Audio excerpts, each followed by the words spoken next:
Hi, my name is Leslie from Berry Birdy, and today I'm going to share with you how to make this darling Valentine mug rug. Now I've just taken some scraps that I had and just pieced them together. You can find the pattern on my blog, berrybirdy.blogspot.ca, and there's all the instructions how to make this, as well as the binding. Now the binding is one of the trickiest parts of sewing this, so you may want to just stay to the end to watch that part so that you know how to do the tip here and the bottom here, and also shaping around the heart tops.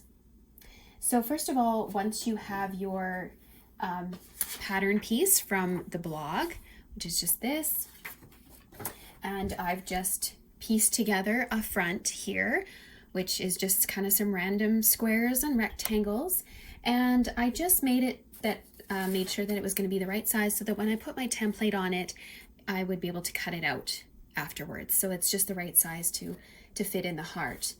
And I also have a thin piece of batting and then some backing, and I've just ironed it together. Now it's staying together quite well, but if you feel like you need it to be pinned, then you may want to pin it together so you don't have any movement. So first of all here, we're gonna just trace our heart shape onto your fabric. So I'm just going to make sure it's positioned where I want it to be, and I'm just gonna use a pen. It doesn't have to be anything too special because it's just gonna be stitched over anyway. So it's okay if the line is showing. So it's okay if it's a marker or something like that, because your binding is going to cover all of it. Sometimes people have those water-soluble pens or pens that can be ironed, and then the ink will go away, but that's just not necessary right now.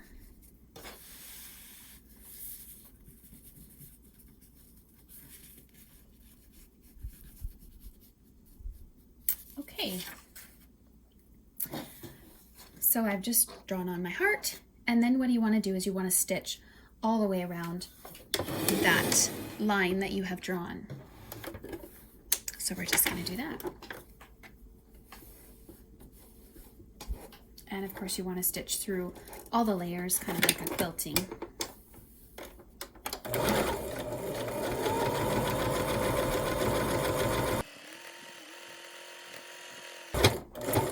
A little bit of a bigger stitch is nice too, because smaller stitches can bunch up, especially when you're trying to turn around a corner. So some bigger stitches I would recommend for this part. So now that you've stitched around that line, now you want to use some sharp scissors, and you want to just cut really close to your stitched edge, all the way around. So 1/8 of an inch or even less if you can, so you can see really, really close to that stitched spot.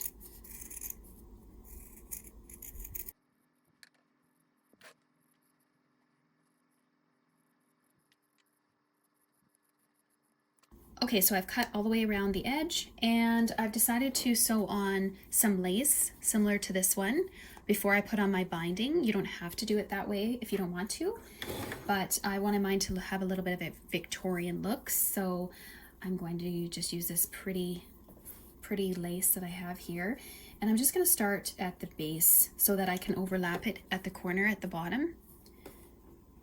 And you want to just line it up right on that same stitch line and just sew around again.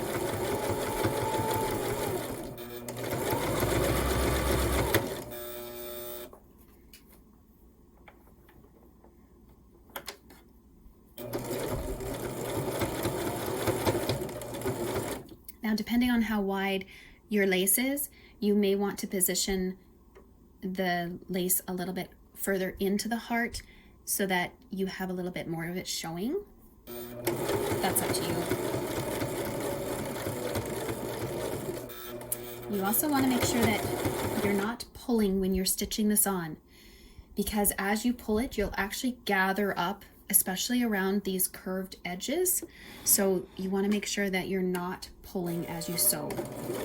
Just gently let the lace just kind of go into the stitching.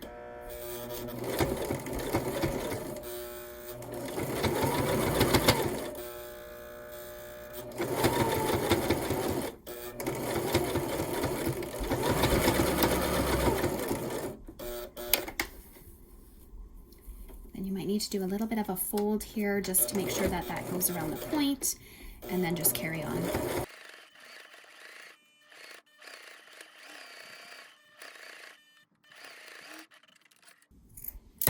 Okay, and you can see here at the bottom, it worked really nicely to just overlap it here at the bottom. And it's got a nice little curve here at this top. Okay, so now we're ready to sew on the binding.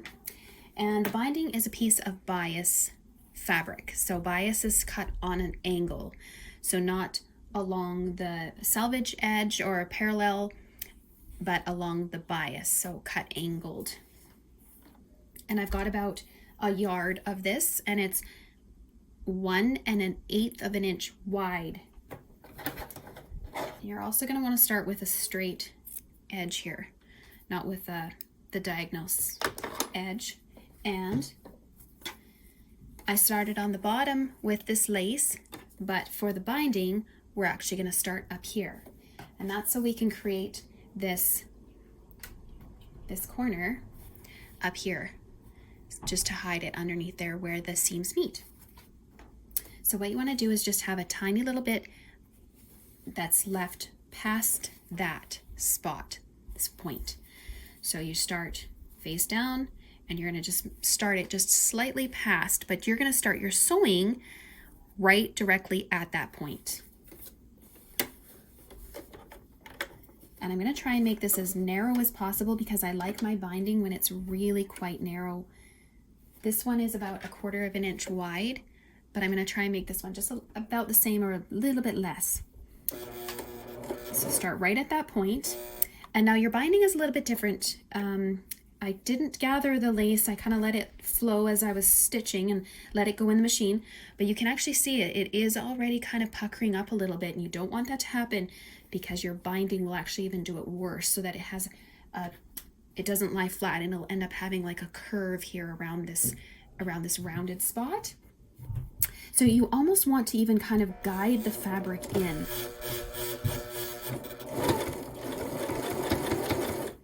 As you're stitching, especially around these rounded parts. And especially because it's on the bias and it's going to end up stretching anyway. So just kind of let it gather in there. See, I'm kind of even just sort of pushing it into it before it sews.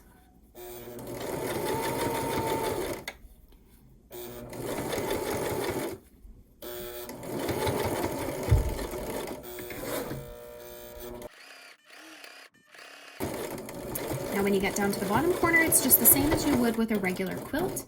You want to stop your stitching right near that edge, 1/4 inch if you're doing your 1/4 inch binding, an 1/8 inch if you're doing an 1/8 inch binding. Fold it up, fold it down, and same thing, you don't want it to pull here either along the straight edge. Just gonna let it gently go into the machine.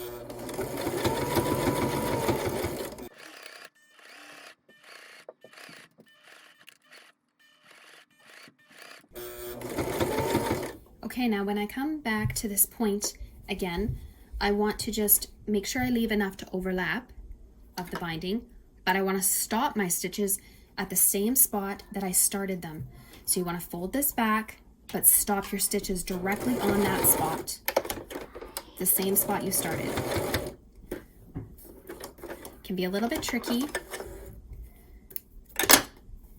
So you can see here I started and stopped at the same spot right there. It's almost overlapping just a tiny little bit.